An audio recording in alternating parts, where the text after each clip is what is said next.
துன்பங்களை துன்பங்களை எங்களுக்கு அறிவித்து அவனிடம் இருந்து எங்களை இதுவரை காத்து வந்தேன். ஆமா, உங்களுக்கு சரணம் சரணம் ஐயா சுவாமி. சந்திரகுல தருமாரூட தம்பி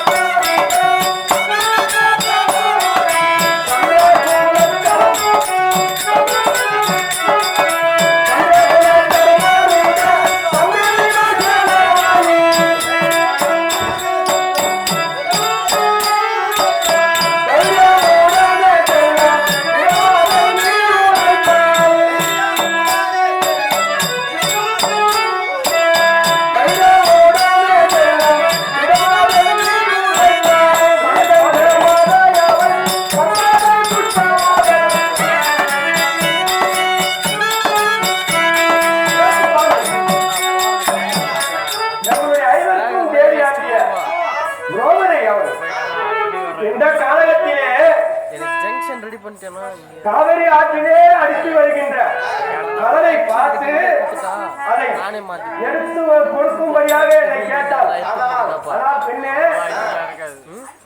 இதோ ஒரு நொடிக்குள் சென்று கொண்டு வந்துவிடுகிறேன் என்று நான் சென்று கொண்டிருக்கின்றேன் சுவாமி. மங்கை கோபதையவள்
தேடி சென்று கொண்டிருக்கின்றேன்.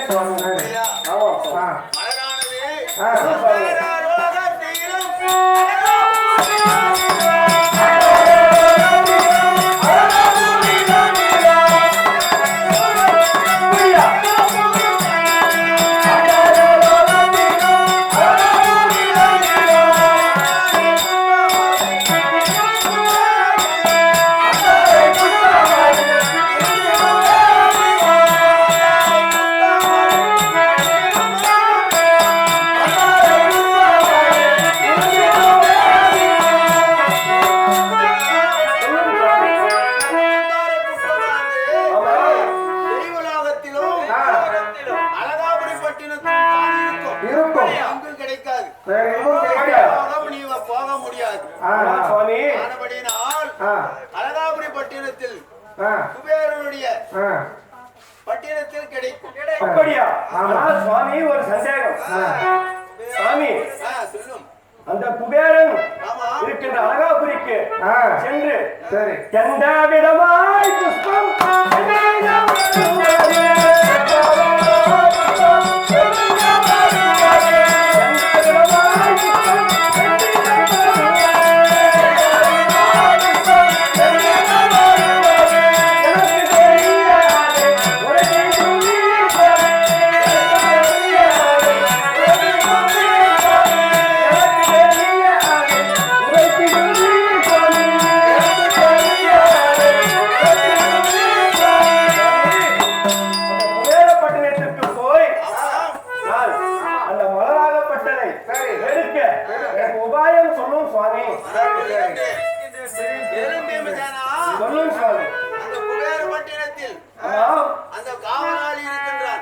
அப்படியா? மகாவீரன். அப்படியா? அந்த மந்தாரை புஷ்பத்து காவலன். ஆமா அப்படியா? மகாவீரம் பறிந்தவன். என்னை விடவா? அவனை கொன்றால்தான் அந்த மலரை நீ எடுக்க. அப்படியா? சவா சவா சவா. அவனை கொண்டு அந்த மலரை கொண்டு வருவாய். கொண்டு வருவாய். போய் வருவாய். போய் வருகின்றேன் சுவாமி.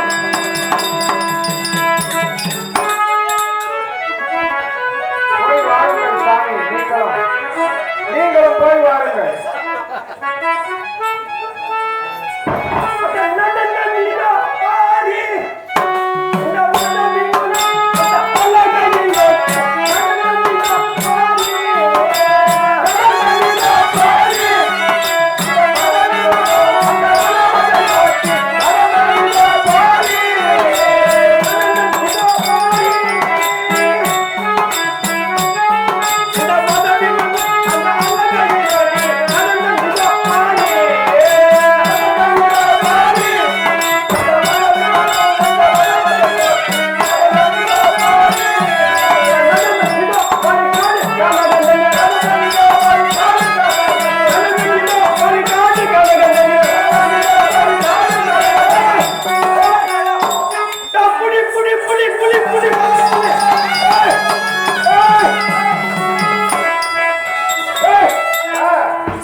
என்னப்பா எங்க போற என்ன ஏதுன்னு கேட்க அவரு அழகாபுரியில குபேர பட்டணத்துல இருக்குமா.